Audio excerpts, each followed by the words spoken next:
Sejam bem-vindos ao Caverna do Morcego, meu nome é Fábio, vamos lá para mais uma resenha com Batman número 4, revista mensal do Homem-Morcego, trazendo Batman e Detective Comics, que eu vou sempre adiantar que estão em boas fases. Revista com preço de capa de R$ 27,90 com 80 páginas, publicando Batman 129, Detective Comics 1065 a 1067. Mas antes de continuar, não esqueça de curtir, comentar, se inscreva no canal se você é nova, que é o melhor lugar para você ficar muito bem informado sobre o universo do Batman. Então, edição número 4 chegou pra gente conversar aqui, ou edição número 86 no total, então, dos lançamentos recentes da revista Batman pela editora Panini Comics, continuando o arco aqui do Chip Zdarsky, do Jorge Mendes, com o Salvaguarda. Inclusive o bichão tá aqui, trazendo, então, inclusive, o bate-sinal no fundo. Ah, bonita imagem, bela capa do Jorge Mendes, uma coisa que nunca falta aqui na revista mensal do Batman, tal qual eu destaquei na edição anterior, é que os desenhos sempre são muito belos. E até tem mais uma minissérie do Duas Caras, essa é uma história que eu gostei bastante nessa edição, já adiante. Lombadia de sempre, a quarta capa aqui com os trabalhos, se eu não estou enganado, do Rafael Buquerque. Pois bem, então nós temos a publicação aqui da revista Batman, ao mesmo tempo Detective Comics, trazendo também as suas histórias backups, que são boas histórias, inclusive. Eu estou curtindo mais as histórias backups do que necessariamente a história principal. Aqui então nós temos a penúltima história no que envolve o arco do Salvaguarda.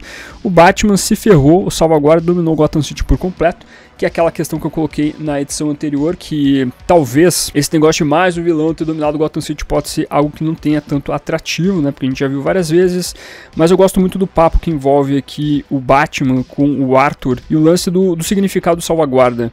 O Batman faz uma espécie de comparação do fato de que o Salvaguarda não seria nada mais do que uma paranoia do próprio Homem-Morcego.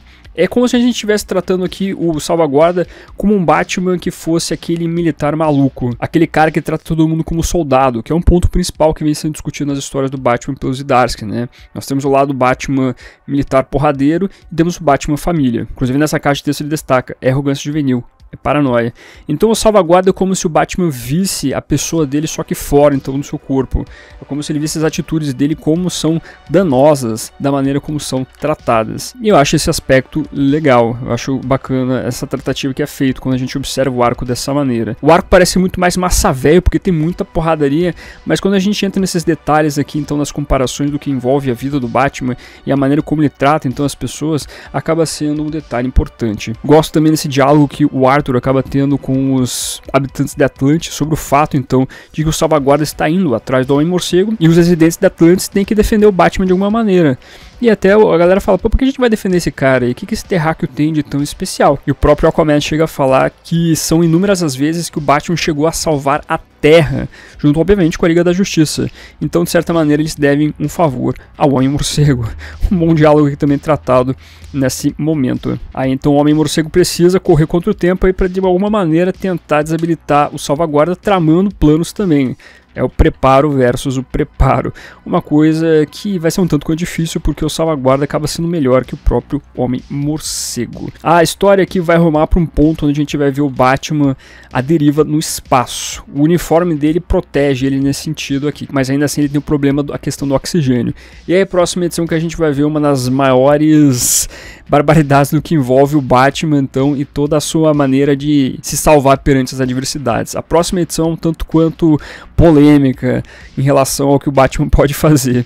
Então, aguardem cenas dos próximos capítulos para a gente conversar sobre isso. Mas nós chegamos aqui ao melhor que envolve, então, a revista, ou um dos melhores, na verdade, porque nós temos aqui, então, Zdarsky e Leonardo Romero, o brasileiro, mostrando então, um pouco mais da origem do que envolve a criação do Batman de Zur-En-Arrh. Porque o Homem-Morcego levou, então, a criar essa defesa mental.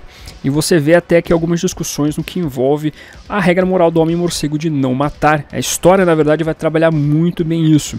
Isso aqui, inclusive, até por causa do traço do Leonardo Romero, ele me dá uma sensação de que eu estou lendo uma história do Darwin Cook, quando eles vão discutindo aqui sobre a noite que a família Wayne assistiu o Zorro, sobre o pai do Bruce, o Thomas, discutindo o porquê não se deve matar. Isso aqui me parece muito Batman Ego, então eu gostei muito desses momentos. E ainda mais quando você acrescenta o Coringa aqui, trazendo um pouco dessas discussões de como o Palhaço do Crime é uma das pessoas que talvez mereceria a morte, por tudo que ele já causou na vida de outras pessoas. É um tópico importante, que vai acabar então ensejando a criação ou não do Batman de Zunenar e tudo que a gente vai ver mais pra frente, posteriormente com o arco do Salvaguarda, que é o Salvaguarda quer impedir que o Batman faça coisas erradas, como matar outras pessoas. Isso é tudo explicado durante aqui o começo dessa história que é publicada nessa revista. Então acaba sendo um momento importante, uma história muito bacana. Eu Sou a Arma, parte 2 aqui, é uma daquelas histórias que acaba valendo a edição por completo. E depois nós passamos para Detective Comics. Batman aqui continua então a sua perseguição, a sua caçada, a investigação do que está havendo em Gotham, com a chegada de uma nova família que rivaliza com a Liga dos Assassinos. Tem um grande combate aqui e o Batman precisa também impedir maiores problemas que estão acontecendo, por exemplo, na Baía de Gotham. Aqui você vê até um pequeno vislumbre do que é o Barbatos, personagem que está sendo citado nesse arco do Detective Comics do Humvee e do Rafael Albuquerque, que você fica intrigado do porquê ele está aparecendo dessa maneira. Essa família nova que apareceu em Gotham City, ela tem o objetivo de ter a propriedade do Asilo Arkham. Do que a gente viu dessas primeiras histórias, ao que parece, essa galera tem relação com o passado dos Arkham. Então eles têm buscado ir atrás então desse terreno importante na cidade de Gotham.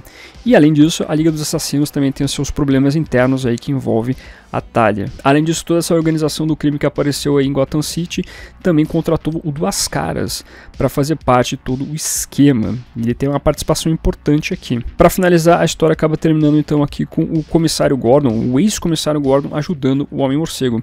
Esse é um momento muito importante do quadrinho, na minha opinião, porque você mostra aqui o respeito que o Gordon tem pelo Batman, a ponto de não querer ver a identidade secreta dele, por mais que ele diga aqui que ele, de certa maneira, ele sabe quem é o Batman, né? Quem está por trás da máscara do Homem-Morcego. Mas ele não quer ter a certeza. Ele quer se fingir de desentendido. Então por isso que ele acaba tentando ao máximo preservar a identidade do Batman, mas ao mesmo tempo ajudando ele. Enquanto nós vemos esse garoto aqui, que é o Tristeza, que apareceu nas histórias anteriores da edição número 4 da revista mensal do Batman, né? Então o final que eu gostei para Detective Comics, por mais que eu acho que o arco, na verdade, ele tá um tanto quanto moroso. A gente não sabe exatamente onde o Humvee quer chegar, quais são os seus objetivos. Por mais que nós temos uma bela ilustração aqui do Rafael Albuquerque, ainda assim nós estamos com uma pulga atrás da orelha do que está sendo construído com esse trabalho todo. Mas vamos esperar para o final do arco para dar aquela julgada. E aí nós temos aqui uma história importante com o Duas Caras, que é feito pelo Simon Spurr e com os desenhos do Hayden Sherman, que mostra então a perspectiva do Duas Caras em tudo que está acontecendo em Gotham City, tudo que está acontecendo nas histórias de Detective Comics, porque o Duas Caras então foi recrutado por essa família do mal que chegou em Gotham City, que tem ligações com o passado de Arkham, e você quer entender qual que é o problema do Harvey nisso tudo. E o que o Duas Caras vai fazer nessa questão toda. E aí você vê a perspectiva do Harvey, então, lidando com todo o crime que está acontecendo, e o Duas Caras tentando se libertar da prisão da mente do Harvey. E você vê a conversa entre esses dois personagens, inclusive aparecendo Duas Caras aqui no seu formato único, né, dentro da cabeça do Harvey. Uma história que eu gostei bastante, de como vai se dialogando toda essa dualidade que envolve esse grande vilão do Homem-Morcego. Inclusive a história faz referência a Detective Comics volume 5, que mostrava lá o Batman enfrentando Duas Caras pela última vez, por assim dizer, onde em tese o Duas Caras estaria curado. Aqui então o Simon Spurr tenta resgatar o que envolve o vilão Duas Caras. Esse negócio de ficar curando Duas Caras é um saco, porque em algum momento eles precisam colocar o Harvey sendo Duas Caras de volta, né? Aí tem que fazer toda uma construção para resgatar isso. E o Simon Spurr sabe fazer muito bem com essa dualidade, que colocando os dois personagens conversando em suas cabeças, ou na verdade em uma única cabeça, né? Então essa construção que é feita é muito legal, uma história bem escrita aqui pelo roteirista. Ele já tinha feito um trabalho bem legal com o Comissário Gordon na última edição, e agora ele continua trabalhando bem aqui esses outros personagens que tem uma relação importante com as histórias do Humvee. A gente chega até um momento aqui um tanto quanto nojento, quando o Tristeza aparece, ele acaba comendo um pedaço do rosto destruído do Harvey, uma coisa meio... Isso tudo para descobrir o que está acontecendo na cabeça então do vilão. E você vê um pouquinho do passado do personagem, do que leva ele a ter os seus problemas mentais, quais são os detalhes que levaram o Harvey então a ter essa criação dessa dupla personalidade. Então um trabalho bem legal, que foi uma das melhores coisas que eu li nessa edição. Gostei bastante, e o desenho aqui também ele tá bem feito. Esse desenho pode parecer em um primeiro momento que ele é meio, entre aspas, mal feito, mas não é, ele é elegante e a narrativa dele funciona em muitos momentos. Por mais que, por exemplo, aqui quando a gente tá lendo, eu confesso que eu fiquei um pouco perdido. Até os balões aqui, eles dão toda a linha que você tem que seguir, mas me deu uma confundida em determinados momentos quando você vê aqui os quadros serem colocados de uma maneira um pouco fora do comum, mas ainda assim a narrativa ela funciona funciona e é uma grande história que envolve Duas Caras, do resgate do que envolve esse vilão, então, que entre aspas tinha se curado no passado. Então eu gostei bastante dessa história, ela valeu toda a edição aqui junto com a trama do Leonardo Romero e do Chip Zdarsky envolvendo a criação do Batman de Zunenar. Então, meus amigos, a revista mensal do Batman tem sido bem legal de acompanhar, tem sido bem legal, não só então por tudo que o Zdarsky está fazendo, sei que tem pessoas que não tenham curtido o trabalho por aspectos relevantes do Homem-Morcego, mas eu vou dizer para vocês que dentro das sutilezas do que envolve então as tratativas do Zdarsky, trabalhar o Batman um pouco mais emocional e ao mesmo tempo essas outras histórias aí que refletem o passado do Batman, acabam trazendo boas tramas. O Ranvi ali também está tentando construir algo interessante que tem me chamado muita atenção, só quero ver onde ele quer chegar com isso tudo, junto com esses outros trabalhos do Simon Spurr, que está sabendo muito bem aqui focar nos coadjuvantes e vilões do universo do Batman. O Comissário Gordon na edição número 3, agora o Harvey Dent Duas Caras na edição número 4. Então sim, tem sido bem primoroso esse trabalho aqui com o personagem nas suas duas revistas mais importantes. Então valeu muito a leitura. Essa história do Duas Caras vale muito a pena vocês darem uma olhada, meus amigos.